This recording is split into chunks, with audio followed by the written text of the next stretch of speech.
On the tour today, tourists, not what you'd think. It's Big Boys in Pink. Drama coaching for the cast of the next Planet of the Apes movie. Eating Aussie bush tucker is just not cricket, but it sure looks like it. And Charlie's lemonade is too cold for this Oompa Loompa.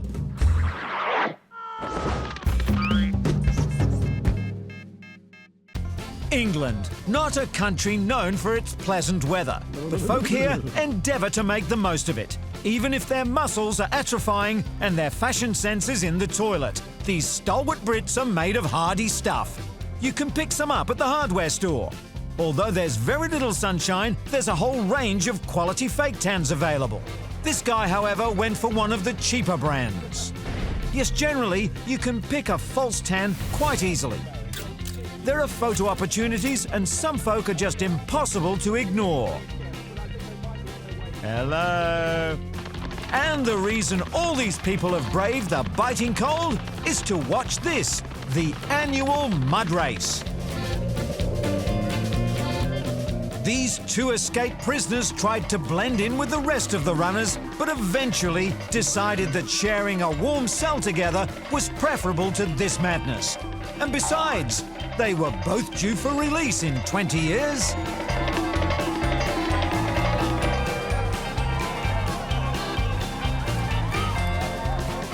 The rest of these balmy Brits, though, kept on running. The one motivating mantra was, hot bath, hot bath, hot bath. And our orange man?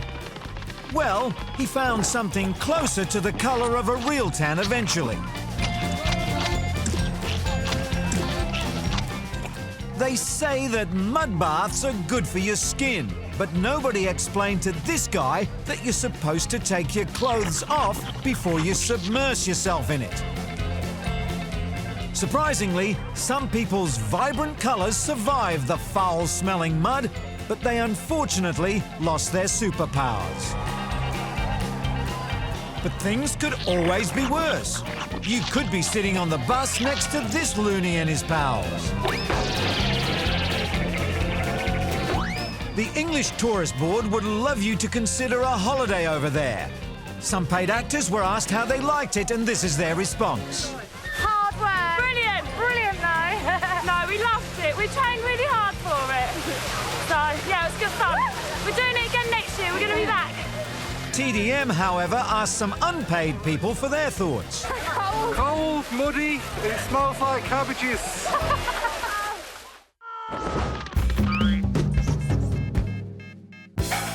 When you think of winter snow sports, certain activities usually spring to mind. You know, the traditional ones, the adventurous ones. But I bet you're not thinking of this one. Rugby in the snow. Or snow rugby if you want to get technical. We're near Lake We're in Finland for the 10th annual Snow Rugby tournament. The competition has become so popular that they've even had to turn teams away. The Latvian Ladies Rugby Association got the boot, while the Salem Sevens had to fly home too. Back at the snow pitch now, and we're seeing quite a clash. Pink and red. Ooh. The Panamanian Pink Boys are proving quite a match for the Russian Ruble Reds. The Ruskies are used to playing in minus 23 degrees back home, the coldest temperature that rugby has ever been played. So minus 5 degrees in Finland is like a lovely summer's day. Once all the teams stopped for the half-time break, they were given the bad news. There were no hot showers available as Big Klaus was running late with the hay for the boilers. Hey, wait, I'm coming! At least the world's smallest canteen's open for business, and they've just run out. But with Olga Schmulzenberger, the prettiest girl in the village, looking on, the Rugby Sevens were back out to play. The scrum involves sliding more than pushing, but everything else is just like regular rugby. Except for the thermal undies and long johns. The best part of snow rugby is that there's always something soft to land on, and grass stains are a thing of the past. Unfortunately, the refereeing is still a load of rubbish. Oh, rubbish! Told you. Next stop, Jenny Craig wreaks havoc on the sport of sumo wrestling. Angry man gets even for his ruined lawn. And this is the result of eating cheese before bedtime. Ooh.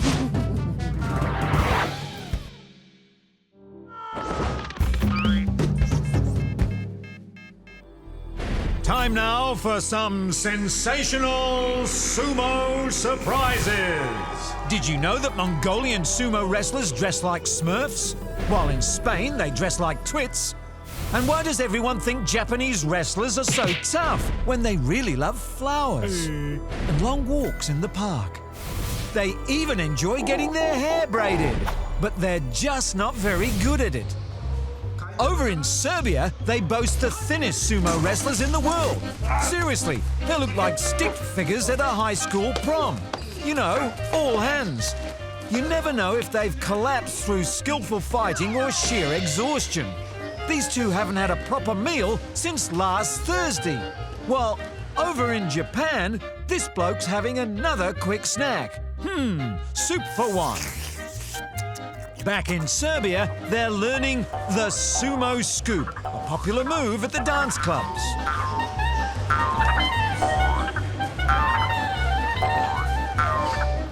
Japan's favourite move is the little teapot. Great handle, spout needs a little work.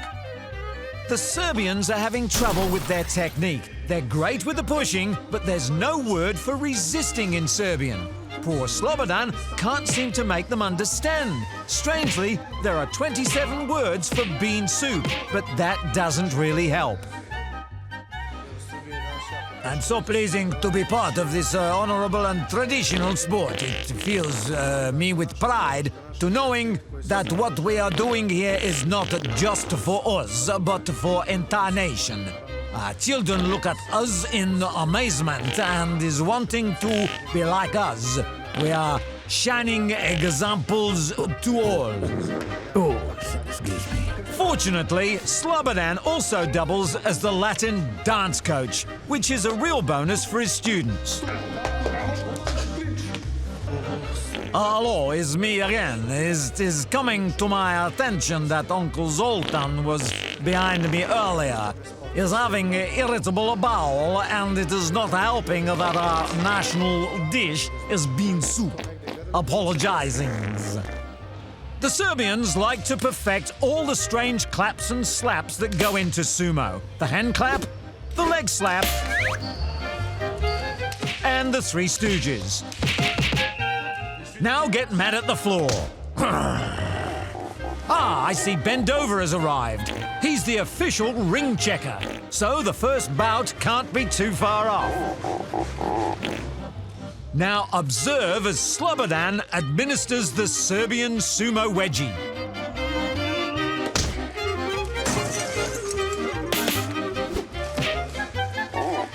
What do you think about that? It smells like cabbages.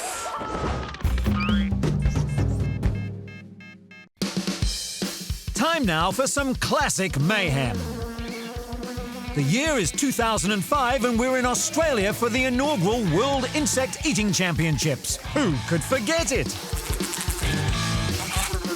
A mouth-watering game of munchy-crunchy Monopoly if ever there was. But before we relive the glorious past, let's take a quick look at what's on the menu.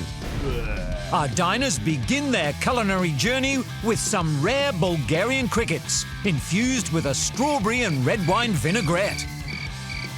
We suggest accompanying it with a robust red from the Tuscan region. It really does accentuate the chirpiness. For mains, it's char-grilled medallions of worm served on a lush bed of dirt. They're from a French compost, so you know they're juicy. An extremely young yet fruity white complements this perfectly. The citrus juices literally dance across your palate. Dessert is the chef's specialty, grasshopper creme brulee. One bite of these six-legged sweet treats and you'll be bringing them up for years.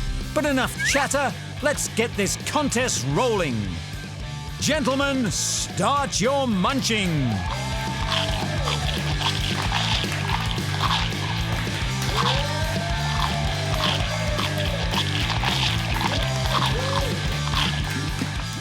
The rules are quite simple. Contestants take turns rolling the dice, then eating the corresponding insect. Hey, that looks like a live one! Too late. I mentioned Monopoly before. My suggestion would be to buy a station and chug your way out of there. Or just go to jail. The food's got to be better. Oh, you're so cute. No, you are. No, you are. No, you. Oh, you. That's the thing about a juicy cricket. It's so hard to stop at just one. The final was a thrilling affair. Australian Fuzzy Pittman up against England's Diamond Dave Corbett. Pittman rolls first. It's a 2, snake eyes, a Latvian locust. Tasty.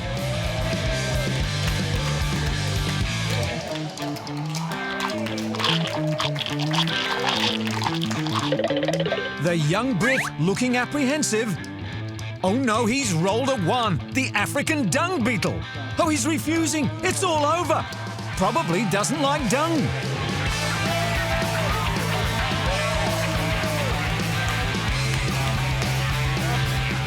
Fuzzy just can't believe his luck. Victory and a free feed.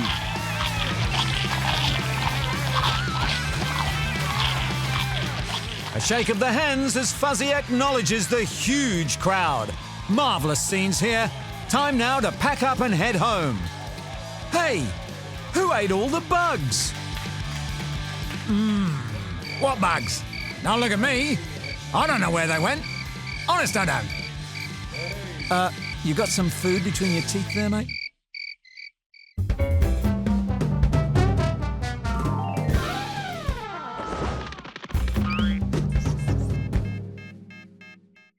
Okay, everybody stand and salute.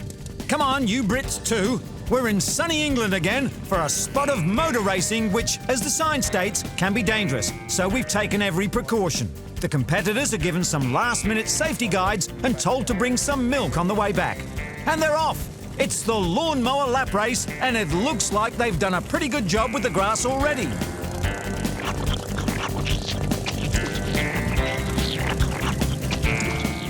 This race is organised by someone with a sense of humour and a cast-iron will to never compete personally.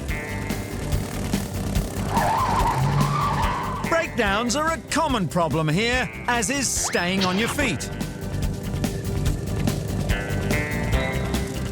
Meanwhile, the front runners are drawing ahead, but there'll be no pit girls to give them a hug and kiss at the end of this race.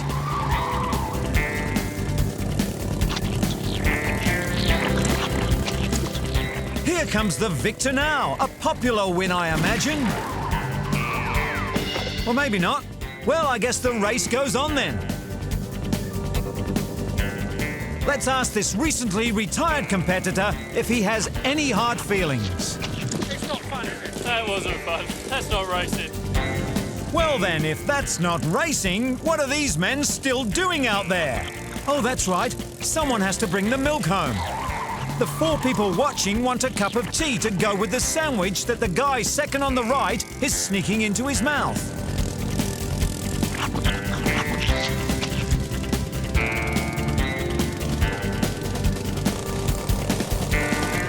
All the skills of a handyman are employed to bring it home. The win, not the milk. Finally, the guy that everyone wanted to win drives across the line to victory. Let's ask him what he thought about it all. Best fun you can have for 30 quid. Well, he's easily pleased. Hope he enjoys pushing the mower home. His lift left an hour ago to get a decent cup of tea. Next up, training camp for overweight piggies and Grandma. What big teeth you have!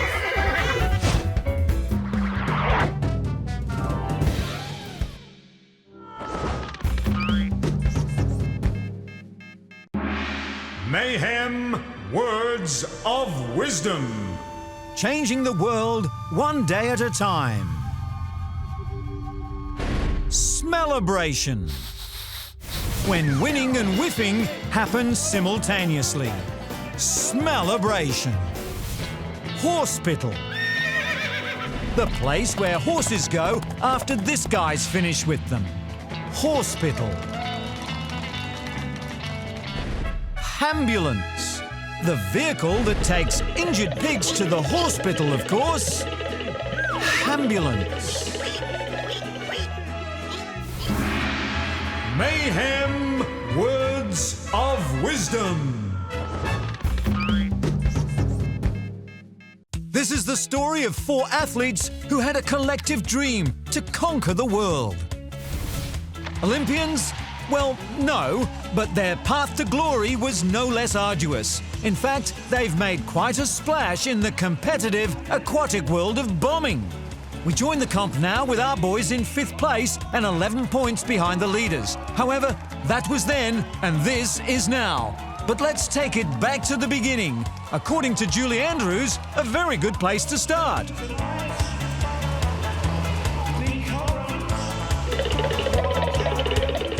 Possibly the world champion of boring MCs introduced the teams. Can't wait for him any longer. These are the current world champs, the Fat Boys. Can you guess from which country? And these are our protagonists. Rank outsiders at this point, but about to take the world, well, Ruislip, by storm. But the world of water bombing has a dark side, and here it is. The Grim Reapers are all publicans, and they love to shout, "It's closing time!" On the lighter side, there's the soccer-loving, mighty morphing flower arrangers. They're blooming great.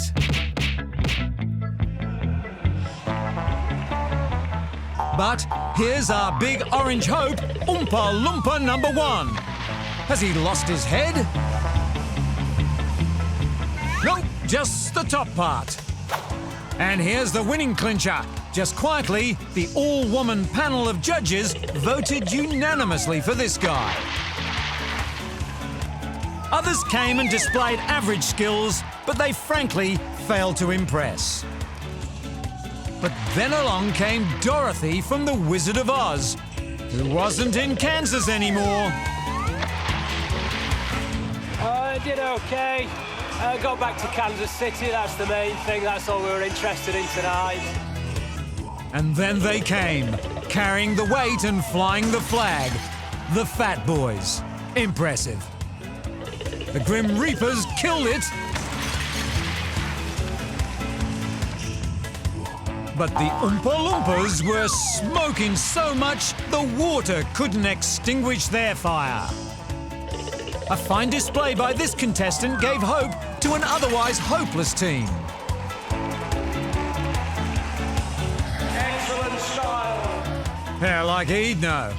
But the final jumper for the Oompa Loompas splashed his way to gold medal land, and the rest is history. There they were, halfway down the board. And then here they are. 4 men in animal print, adorned in medals of glory and holding their cup aloft, posed for the local paper and poised for fame, prepared for the onset of autograph hunting fans who eerily looked very much like their heroes and a little like Elton John fans in their underwear.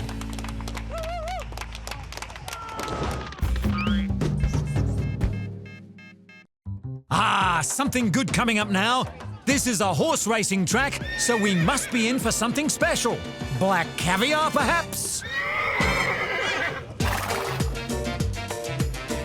Oh no, this doesn't look good. My worst fears are about to come true. Not sausage and mash. Not 2 army guys checking into the honeymoon suite. No, it's mascots. Don't let the innocent baby and the fire extinguisher fool you. They're getting ready for another mascot race, and they'll destroy everything in their path. But let's allow them to introduce themselves. Video game designer. Serial killer. I'm the National Chairman of Young Farmers. Chainsaw maniac. Paramedic. Acid bath murderer. Editorial assistant. Husband abuser? Club chairman, Accrington Sandy Football Club. Instigated the global financial crisis? I'm from Norway. I work for TV2 in Norway, and I just flew in this morning to be part of this race. Illegal immigrant. So, what are the clubs that are represented by these jokers? Reading Football Club. Aldershot Town. Southampton FC. Here they all are, ready to run and rumble and woe betide anybody who gets in their way. These seemingly cute, cuddly plush figures can turn uber nasty at the drop of a hat. Here, one of them calculates the interest on what these young boys have borrowed, and they're going to be in debt to them for decades. Some brave members of the public shout abuse, but the outnumbered mascots merely mock them and remember the faces. But most people are guarded and afraid of the mascot mafia who wander amongst the crowd menacing for support. Walking to the starting line, the malevolent mascots are so menacing that most folk are afraid to make eye contact with them. And looking decidedly like a lineup of the usual suspects, they take their positions for the off. The collective crimes would fill a rap sheet a mile long.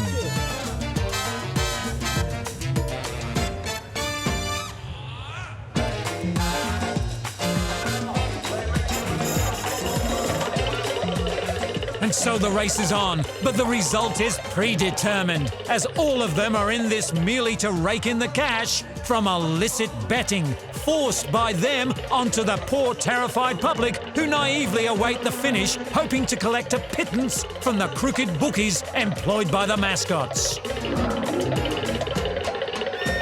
Dick Whittington, the only honest one amongst them, is nobbled by the others as he attempts to expose the scam.